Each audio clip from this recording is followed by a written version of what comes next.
Well, hello from the Roo. I made it. First night camping out in the Roo, test camping, was kind of a success.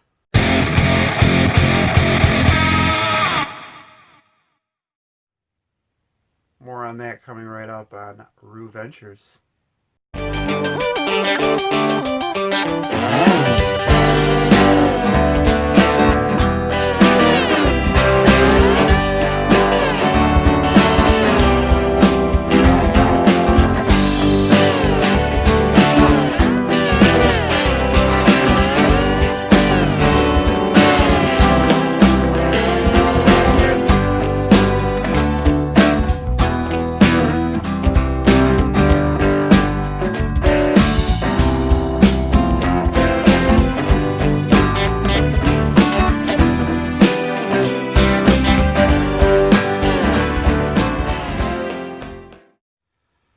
So, success qualified.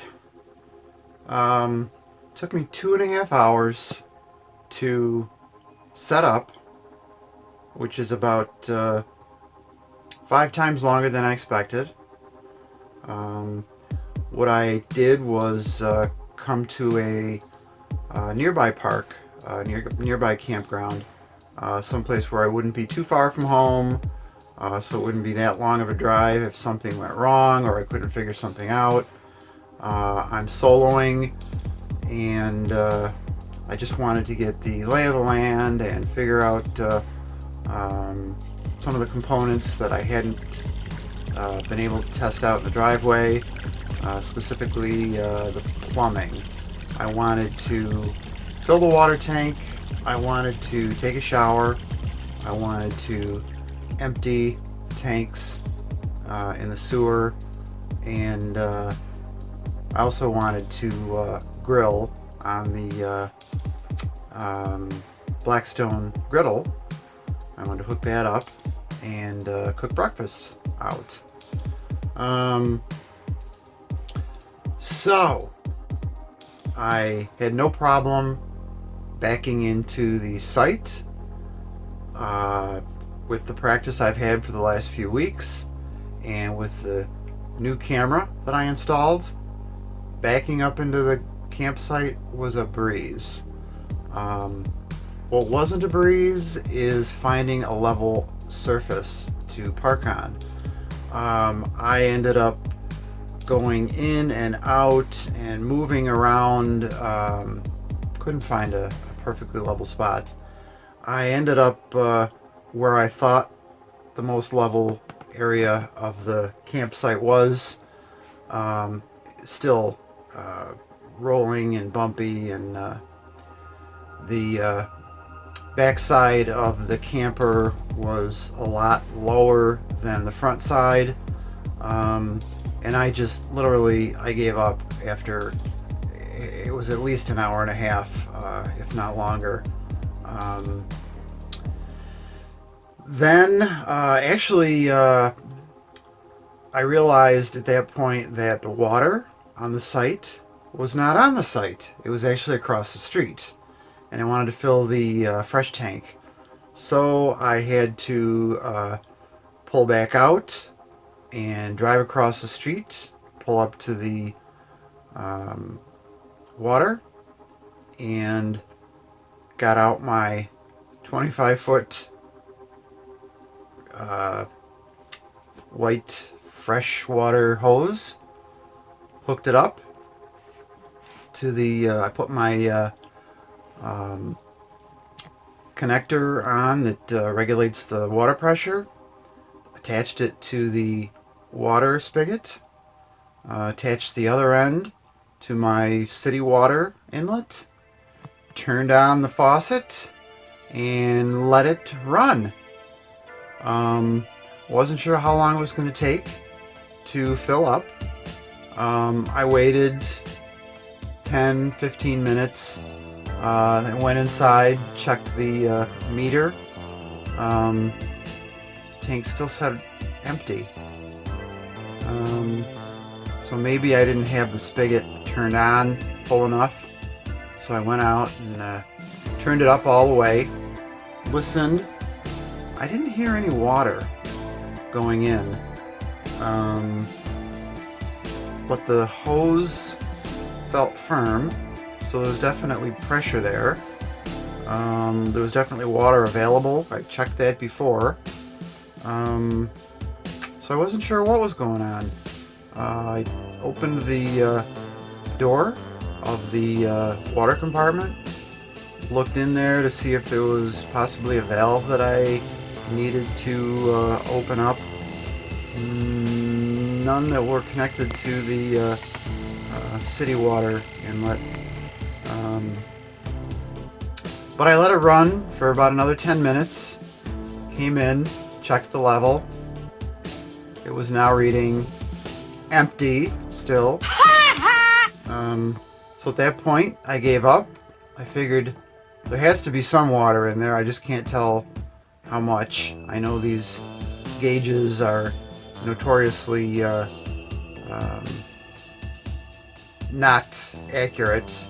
So maybe there was some in there. Maybe it was a third full or not quite.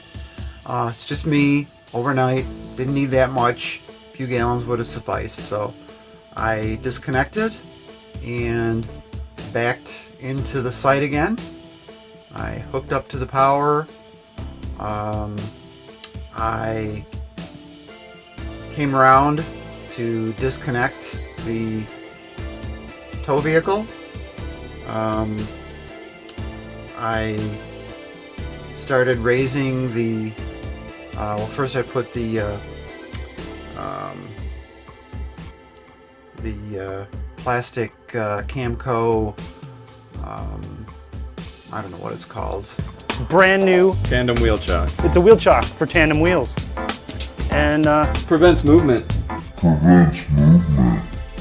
it's constructed of durable polymer with UV inhibitors, and it also doubles as a tongue jack stand. Tongue jack goes right there.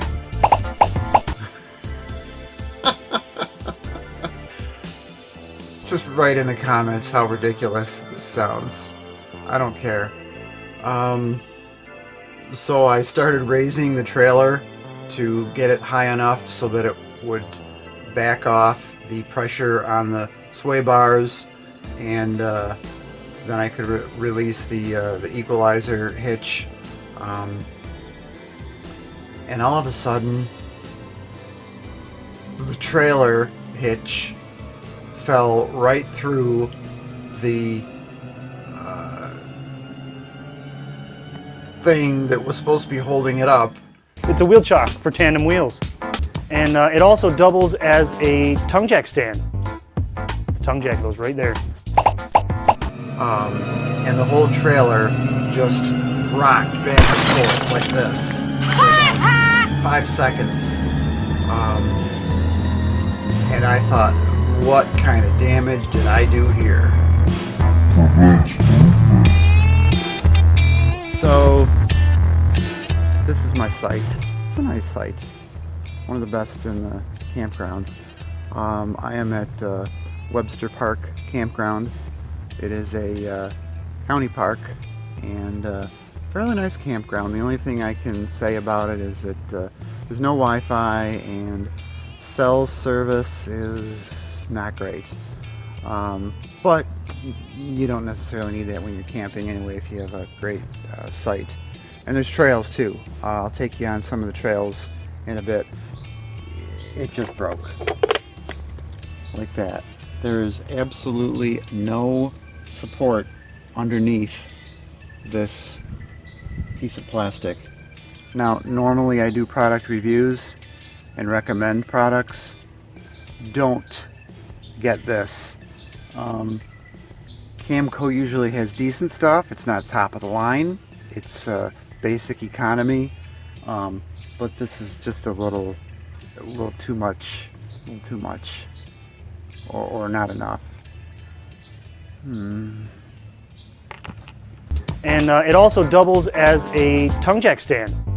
The tongue jack goes right there.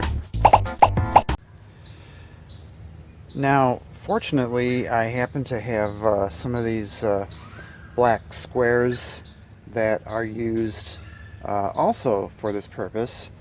They're also supposed to go underneath the scissor jacks so that you can help raise or lower the amount that you have to expand the jack open.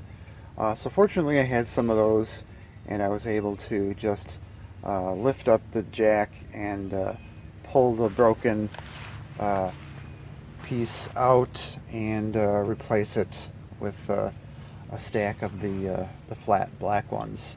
So no major issue there, except I noticed that the trailer was suddenly a lot lower in the back than when I had started. And I walked around to the back, and I noticed that it looks like I bent the scissor jack right up there.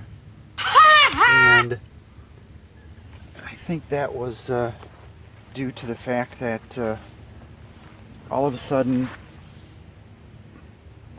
the trailer was rocking back and forth with the force of the tongue falling through that plastic. So I may need to replace that scissor jack. Of course I'll do a video on that and share my experience with that. But first time setting up was a minor disaster.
One of the things I did buy that I hooked up for the first time on this trip is a lock. See right here is for the hitch, so that someone can't just back up and hitch up to my camper and pull it away. I understand it's not totally impossible to hack that if you're really determined, but if you're not here and someone pulls up and is looking for a trailer that they can easily hitch up to and quickly ride off with, it's probably not going to happen in this campground, but certainly if you're boondocking or if you're someplace a little bit less watched over, something like that could happen. So I bought that. It was only like 19 bucks. A little bit of a peace of mind for when I do leave the trailer. And I did have to leave last night because I needed to go up to Walmart for some supplies. I had forgotten soap and dish detergent paper towels. Let me get back to the water story. This is where I was hooked up to the water, and it just wasn't filling the tank. Well, needless to say, after I got back, hooked up the power and leveled the trailer and got my wits about me, I realized that that is not where you fill up the freshwater tank. That actually is only to connect to the city water if you're going to be connected during your stay, and basically it's just provides water to the plumbing system, and you use your water inside. When you turn the faucet on, it just draws the water from the city supply. But if you're just filling up your tank, on the Route 19 anyway, it's at the front of the backside of the trailer, and here it is. It says potable water only. There's even a sign on it. Of course, you're not going to see that in the dark, and if it's the first time that you've ever tried to do that, I'm going to say that you could make the same mistake that I did. Let's just say that. Let's just say that. It's only a test camping, and I did my test. Not sure if I passed it with flying colors, but there it is. It's done. And what's done is done. Lessons learned. So one of the great things about this park is the trails. They go all through these nice wooded park areas. It's just very well kept. There's a bench here and there for you to rest your weary bones. And the trail is accessible right from the campsite. See, this is a private campsite trail. This is the trail that actually leads right to my roo. There's my campsite there. You can, if you squint a little bit, you can see the roo with the awning out. And yeah, I am gonna take a little walk.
So I'll see you all next time on RooVentures when I will probably be replacing a tongue jack.